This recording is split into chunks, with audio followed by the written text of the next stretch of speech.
Good morning sa lahat. So panibagong video na naman, panibagong vlog. So ngayon pupunta ako sa akin tower at sa aking mga piso wifi.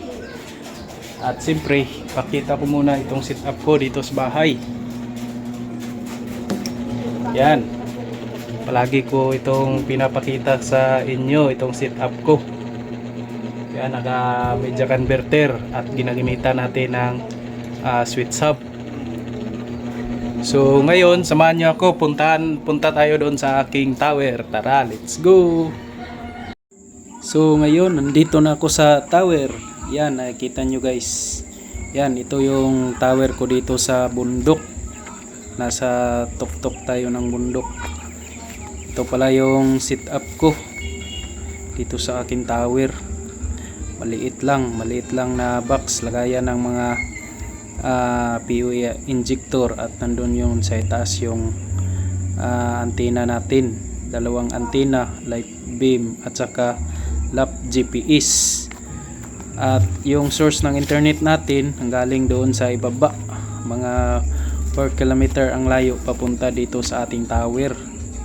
O diba, nakikita nyo ang ating paligid. Yan, punong-puno ng maraming mga puno ng niyog. Yung tower pala natin dito is nasa 60 feet yung haba. Ayan, ito yung box natin, lagayan ng mga injector sa ating antena.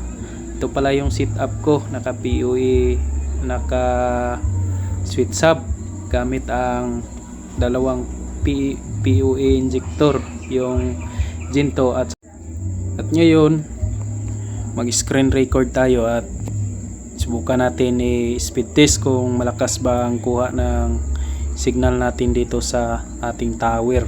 Yan, connected na tayo sa ating wifi tester. Yan, at subukan natin i-speed test kung ilan ang Mbps na makukuha natin. At yun guys, pumapalo siya ng 17 plus. Yan, dapat kung mag-speed test kayo dapat pangatlong beses para makuha nyo talaga yung tamang speed test Mbps. Yan, yung upload niya 66 plus, 67 plus. Yan, speed test natin na pangalawang beses. Yan, papalo siya ng 25, 20, 26. Yan, pangalawang speed test na po ito. At subukan pa natin ulit mag speed test ng pangatlong speed test para makuha talaga natin yung tamang Mbps. Yan, yung upload natin is naka 87. Okay, goods na rin yung upload, yung download lang yung mahina. Yan guys, tapos na natin speed test. Nakuha lang tayo ng 28 download at saka 96 plus yung upload. Goods na rin yun, okay na yun sa ating piso wifi. At ito pala yung setup ko, naka Mercusis tayo. Yung Mercusis, ginagamit ko lang yan pang testing sa aking tower, kung mayroon bang internet na tumatagos dito sa ating tower. Okay, so ngayon punta na tayo doon sa aking mga piso wifi. So tapos na tayo mag speed test dito sa ating tower at nakakuha naman tayo ng malakas na download at saka upload.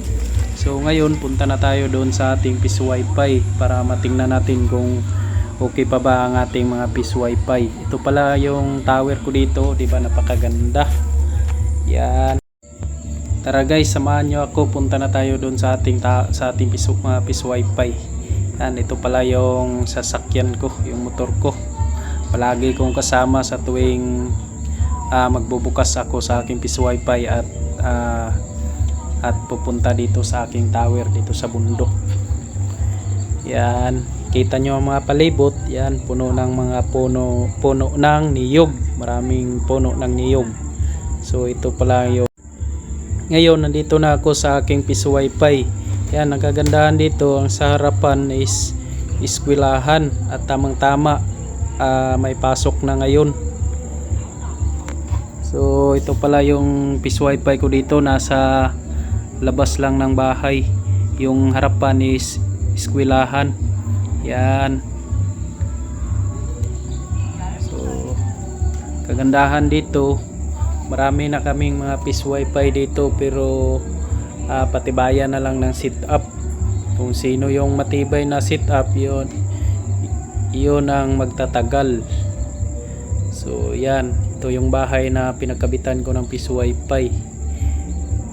Diyan sa dulo may Peace Wi-Fi na dyan, tapos doon sa kabila mayroon na din. Bali 4 na kami na Peace Wi-Fi dito. So ngayon subukan natin muna maglaro kung maganda ba yung laro natin dito. Yung setup ko pala dito is naka MikroTik half light na may anti-lag. Bago tayo maglaro is subukan muna natin mag speed test. Yung bandwidth limit ko dito is 3 Mbps download at saka 3 Mbps upload. Yan, hindi siya lumalagpas ng 3 download, 3 Mbps. Yan, hanggang 3 lang siya, tamang tama. At yung upload naman natin is yan, hindi siya lumalagpas ng 3 Mbps. So goods na po yan sa Peace Wi-Fi. Bago tayo maglaro, open muna natin yung YouTube kung mabilis ba mag-boot up yung YouTube natin. Yan, nakikita nyo naman, yan, napakabilis. Yan, o diba, ganito talaga yung setup kapag naka MikroTik. Mabilis yun mag-display yung YouTube natin. Yan, o diba, play natin ito. Yan, malakas naman siya. O diba, nakita nyo naman kung gaano kabilis yung internet natin. So yan. At ngayon subukan natin maglaro. I-test natin sa ML kung maganda ba siya, kung hindi ba siya malag sa ML. Yan. Ayan, nakita nyo yung MS natin. Yan, green yung MS natin. So ibig sabihin maganda po ito sa laro. So subukan natin kung malag ba siya sa laro.